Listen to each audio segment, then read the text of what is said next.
convinced that America is devolving into a moronic inferno, questioning the greatness of your nation, maybe you should come here. Here are your Purple Mountains, Majesty. This is the landscape that generations of dreamers, despots, adventurers, explorers, crackpots, and heroes fought and died for. It's one of the most beautiful places on Earth.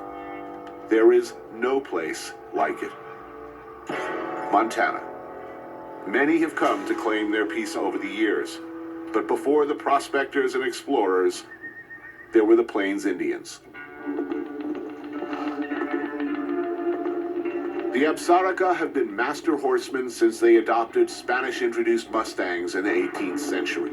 General Blackjack Pershing, he called the Native Americans the centaurs of the plains. Better known as the Crow, they were once part of the larger Hidatsa tribe. Centuries ago, they split off on their own and wandered or were pushed by conflict with the Blackfeet, Cheyenne, and Dakota until settling here in the Yellowstone River Valley. That horse became everything to our people. Kennard Reelberg grew up ranching and raising horses here at Medicine Tail Coulee, which happens to be the exact spot where General George Custer had the worst day of his life. Kennard raises horses for rodeo, for riding, and for this, Indian relay racing. The athletic ability on them kids are just amazing. The competition is intense. They travel all over to compete at this collarbone-smashing, skull-cracking, bone-snappingly dangerous sport. Former allies and former blood enemies alike. Required a lot of courage. I'll bet. And a high threshold for pain. It's representative of warrior mentality.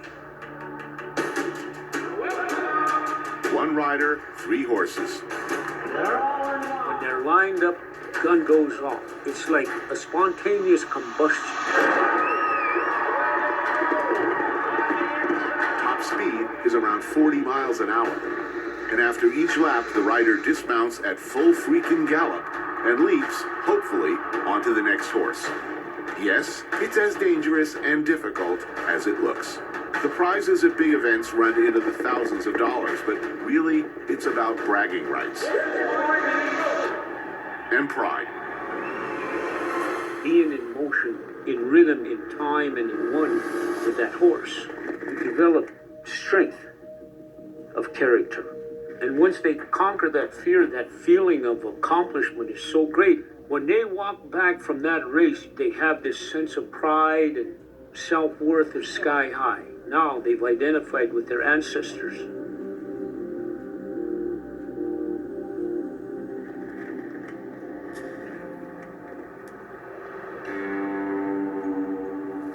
Ken's wife Diane has prepared a lunch of buffalo steaks, potato salad, fry bread, and Indian pudding made of Juneberry stewed with flour and sugar. When I looked at my ancestors, they didn't have diabetes, they didn't have much cancer. They were very strong, durable people. And I said, well, I'm going to start eating nothing but buffalo. Over the course of your life, how much has this area changed? Quite a bit. We went and picked up a 4-wheeler last Sunday. Be the first 4-wheeler on the place. Given those changes, what are the Crow people going to be doing in 20 years, 30 years? The horse going to play an important part in the culture still? I think so, yeah. Because what's a place going to be like without horses? I wouldn't want to be there.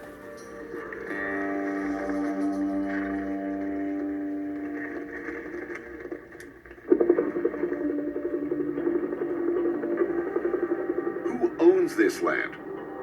Can anyone really own it? Who gets to use it? These are big questions that cut across traditional ideological lines out here, where they have real meaning, not theoretical meaning. All this belongs to one man, this guy.